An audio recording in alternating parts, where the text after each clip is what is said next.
اب یہ بات سمجھیں کہ کسی شخص کو دنیا میں کافر کہنا، دنیا میں کسی شخص پر کفر کا فتویٰ لگانا، یہ نہایت اہم اور خطرناک مرحلہ ہے۔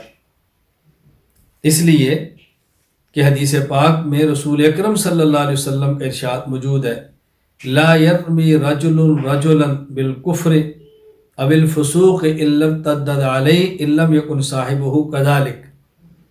اگر کوئی شخص کسی کو کافر کہے یا فاسق کہے اور جس کو کہا جا رہا ہے وہ کافر اور فاسق نہیں، تو یہ فتویٰ تکفیر یا فتویٰ تفسیق اس فتویٰ لگانے والے پر لوٹا جائے گا، یہ خود کافر یا فاسق ہوگا۔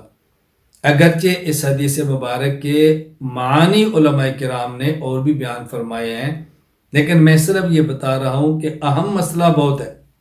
کسی شخص پر کفر کا فتویٰ لگانے میں نہایت احتیاط سے کام لینا چاہیے۔ حکیم الامت مجدد الملت مولانا اشرف علی تھانوی رحمہ اللہ فرمایا کرتے تھے، اگر حضرت حاجی امداد اللہ مہاجر مکی نور اللہ مرقدہ، اگر حاجی صاحب کی صحبت مجھے نہ ملی ہوتی تو میں فتویٰ باز مولوی بنتا۔ میں فتویٰ باز مولوی اس لیے نہیں بنتا، حضرت حاجی صاحب کی صحبت مجھے میسر تھی۔ میں علماء کرام کی خدمت میں بارہا یہ بات عرض کر چکا ہوں کہ علماء کرام ایسے شخص سے جس کے علم عمل پر آپ کو اعتماد ہو، آپ کا ان سے مزاج ملتا ہو، آپ کا ان سے رابطہ ہو سکتا ہو، تو ان سے بیعت کریں، اپنا ہاتھ ان کے ہاتھ میں دیں۔ اور آپ یقین فرمائیں غیر عالم کا بیعت ہونا اتنا ضروری نہیں جتنا عالم اور مبلغ کا بیعت ہونا، اور پھر بیعت ہونے کے بعد مرشد پر فنا ہونا اور مرشد کے قدموں میں زندگی گزارنا ضروری ہے۔ اس کا بہت زیادہ خیال فرمائیں، فتوے میں بہت زیادہ احتیاط کام لیں۔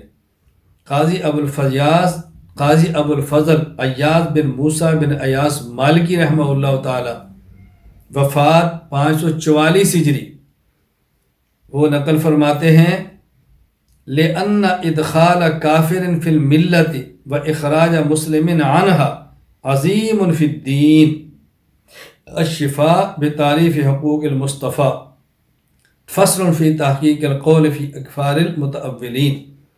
یعنی کسی کافر کو مسلمان کہنا یا مسلمان کو کافر کہنا یہ بہت اہم مسئلہ ہے، بہت اہم مسئلہ ہے، بہت اہم مسئلہ ہے۔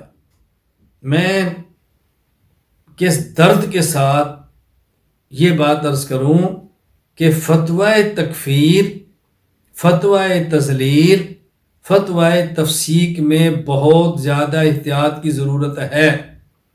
فتویٰ تکفیر، کسی پر کفر کا فتویٰ لگانا، فتویٰ تضلیل، کسی کو گمراہ کہنا، فتویٰ تفسیق، کسی شخص معین کو فاسق کہنا، یہ بہت اہم اور خطرناک مسئلہ ہے۔ اللہ کے لیے بہت زیادہ احتیاط سے کام لیں اور اس بحث کو اچھی طرح ذہن نشین فرما لیں تاکہ کبھی بھی الجھن کے اندر مبتلا نہ ہوں۔ اللہ تعالی ہمیں بات سمجھنے کی توفیق عطا فرمائے۔